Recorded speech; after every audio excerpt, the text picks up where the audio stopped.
PlayStation 2 era Madden was the golden era, with Madden 08 on PS2 gen being the last great Madden. Madden 12 was the last good Madden. I'm going to be honest, Madden 12 was not great. The gameplay was pretty rough, and since Madden jumped to the PS3 and Xbox 360, the game had been in decline. If you compared All Pro Football 2K8 gameplay to Madden 12's, you'd realize how big of a difference there already was between the two, and that's not in Madden's favor. In fact, channels like Ryan Moody's were already making videos talking about the drop in quality over the years. So why make this video? What makes Madden 12 the last good Madden? One of my biggest issues with this franchise is how features are lost throughout the years. This channel was built on my Fall of the Madden NFL series video, and the whole point of that video was to explicitly show which features used to be in the game and no longer are. Things like coaching trees, create a team, superstar mode, and more great features that have since been forgotten in today's shallow, lifeless Madden 20. Madden 12 was the last Madden game to have all of the features that most of the Madden player base has been begging for.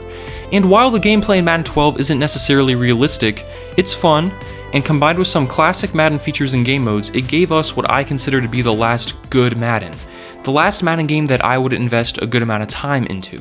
With Madden 13, gameplay slightly improved, but the core features and game modes that made Madden a fun deep game were either removed entirely or stripped to their bones. Since Madden 13, EA has done very little. In fact, that game is almost identical to Madden 12 in terms of depth. Gameplay has arguably gotten worse since Madden 25. Although Madden 12 isn't a great game, as it doesn't touch the later PS2 Maddens in terms of depth, nor does it reach the levels of realism the 2K football games hit, Madden 12 is still worth discussing because this was the last Madden that stuck to its roots and had the features that made Madden fun. It was the last good Madden.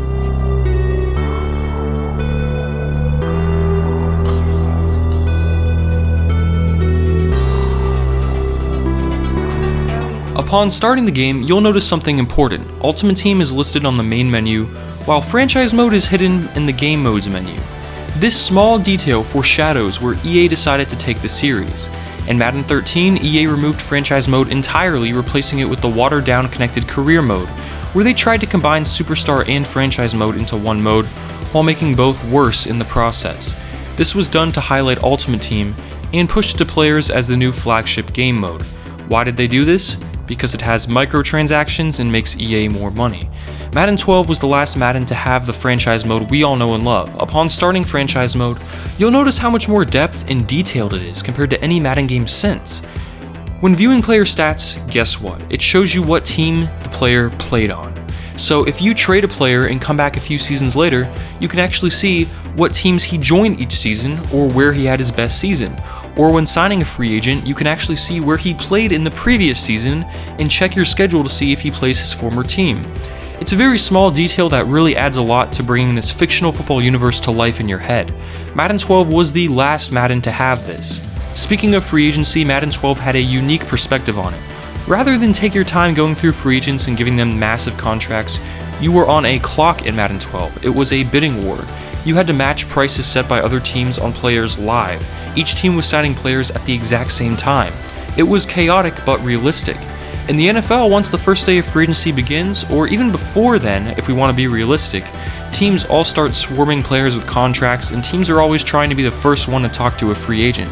I love this feature and wish it stayed around for more than 1 year.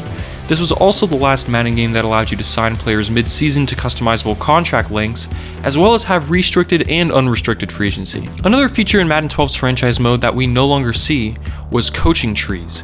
You could fire not only your head coach, but your offensive coordinator, defensive coordinator, and special teams coordinator.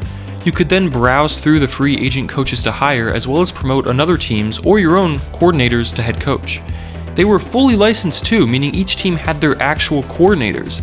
This is a huge part of the NFL, and the fact that Madden 13 through 20 have ignored that coordinators exist is laughable. At the end of the season, you can participate in the Pro Bowl. This was just added to Madden 20 and marketed like it was some huge addition. Madden 12 was the last Madden game to have a playable Pro Bowl until Madden 20, which is pretty dumb.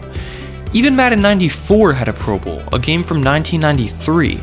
We always heard the excuse that they couldn't add the Pro Bowl because of how demanding it would be on the console to render 22 different team helmets, but in Madden 12 each side just wore AFC and NFC helmets. Clearly there was a solution, but EA chose to ignore the Pro Bowl, a staple in their game for 18 years straight. When relocating a team in Madden 12, you could choose the city, change the team city name and team name, and create your own uniforms and your own stadium using some logo presets, but complete color and design customization. You could also use the Create a Team feature hidden deep in the Creation Zone menu. This right here is one of my favorite features ever, and was in every Madden game from at least Madden 04. It's been gone since Madden 13. Today, you can't create a team. You can only relocate, and in relocation you are forced to pick a city and go through 3 generic team options. Once you pick a team name, you get to choose one of 3 generic uniforms, all of the same colors, followed by choosing a pre-made generic stadium. People like to say that team customization is missing because of the NFL's restrictions, but I've debunked this many times in my interview with Rex Dixon as well as simple researching. The NFL is completely fine with team customization as it is in Madden 12. They just didn't port it over to Madden 13 and haven't found a reason to add it since. Why would they? It's the only NFL game on the market, so it'll sell regardless. Madden 12, and you may be noticing a pattern now, was the last Madden game to have Create a Team, and I miss it quite a lot. Allow players to get creative, it makes the game fun. The rest of Franchise Mode is mostly what you'd expect, but those missing features are what make it great to me. I can sit down and invest time into a franchise and be able to immerse myself in its lore. Without these features, I'm looking at Play Now over and over. I don't believe those in charge of Madden understand what made Franchise Mode great or why people enjoy playing it. I think they look at it as an afterthought because it doesn't make them as much money as Ultimate Team. Those behind Madden have yet to prove that they are passionate about what they do. Instead, it's pretty easy to come to the conclusion that all they care about is maximizing profits at the expense of their player base. BA Superstar Mode was the last time Madden had a true superstar mode where you create a player, get drafted, and live the life of an NFL athlete. The game mode wasn't anything amazing at this point, as it was the same as it had been for years, but it was the last time we saw it. The next year, when Connected Careers mode replaced it along with Franchise Mode, we were left with an even shallower game mode, while NBA 2K's My Career mode was only getting better and better. You can point to Madden 13 as the reason for why Madden is currently so far behind other sports games in terms of depth. Madden on the PS3 and 360 generation was pretty stagnant, and the new Madden 13 development team overreacted to the lack of change by reinventing the wheel, yet making a worse wheel. This was while other companies like 2K and Sony were continuously building upon their foundation and strengthening an already good game. As I've already stated numerous times, Madden 12 is significant because it was the last Madden to have all of this, and had EA instead built upon this foundation and improved it, rather than restarted from the ground up only to make it worse, we'd be looking at a very different product today. Madden 12 was also one of the last Madden games that allowed you to import a player from the NCAA games, going from high school to college to the NFL. But this was also in Madden 25. However, it's important to note here as Madden 12 really did have all the features people reminisce about. Something I think Madden 12 deserves credit for is the game's attempt to improve presentation. We all know how great NFL 2K5 was at creating a realistic NFL presentation, and no Madden game has ever come close to matching it. But Madden 12 did create an immersive experience. Stadium lighting was changed to be dynamic as the sun would be high in the sky as the afternoon games began, only to slowly set as the games went on. Each team had unique game introductions with mascots dancing, cheerleaders cheering, and hype being hyped.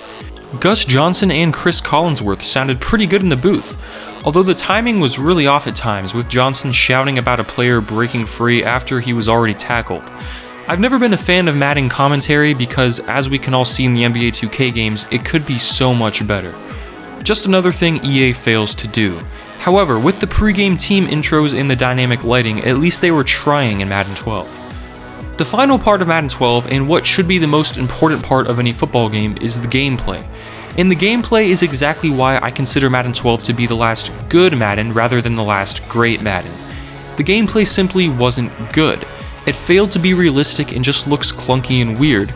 If you compare gameplay from this era of Madden to All Pro Football 2K8, for example, the difference is night and day.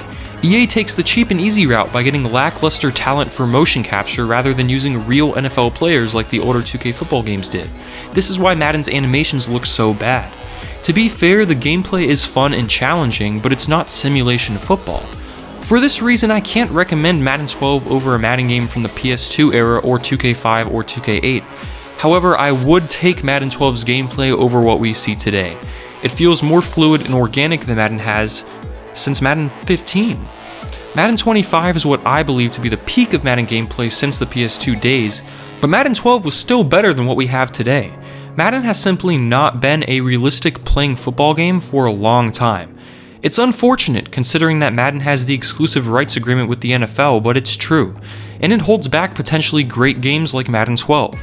We saw great football gameplay in 2007, All Pro Football 2K8. You'd think that 2K8 would look outdated today, but instead it looks great, strangely, as Madden has never been able to produce something better.